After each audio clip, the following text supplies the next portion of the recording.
આજે વાત કરું તો આપણી આઈડેન્ટિટી એ શું છે?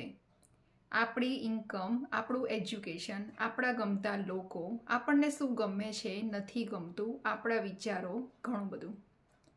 સમયની દોડધામમાં અને જીવનમાં એવી સિચ્યુએશન આવે છે, એવા બિઝી થઈ જઈએ છીએ કે આપણે ધીરે ધીરે આપણી આઈડેન્ટિટી ખોતા જઈએ છીએ. મતલબ કે આપણને શું ગમે છે, શું નથી ગમતું એ વિચાર જ નથી રહેતો. ઘણીવાર આપણને ગમતું હોય, બીજા કોઈને નથી ગમતું અને આપણે કોમ્પ્રો કરી લઈએ છીએ. તો જીવનમાં શું ગમે છે, શું ના ગમતું એ પણ વિચારવું જોઈએ. આપણી સેલ્ફને ઇમ્પોર્ટન્ટ આપવું જોઈએ. ઘણા એવા જૂના ફ્રેન્ડ કે જે આપણને બહુ પસંદ હતા, એની સાથે વાત કરવાથી આપણને બહુ સારું પણ લાગતું હતું. એક્ઝામ્પલ કે સોંગ સાંભળવા પણ ગમતા હતા. ટાઈમ આવે હવે સોંગ સાંભળવાનું પણ ભૂલી જવાય છે, કારણ કે એટલા બિઝી થઈ ગયા છે અને આપણી સેલ્ફને ઇમ્પોર્ટન્ટ આપતા નથી.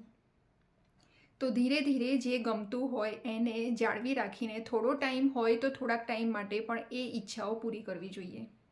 અને એ ત્યારે જ શક્ય બને છે જ્યારે આપણે પોતાની સેલ્ફ માટે વિચારીએ છીએ. અને જો એવું કન્ટિન્યુ રાખીએ તો આપણી આઈડેન્ટિટી આપણે જાળવી શકીએ છીએ. તો આપણો શોખ આપણે ટકાવી રાખવા માટેની જવાબદારી આપણી જ બને છે.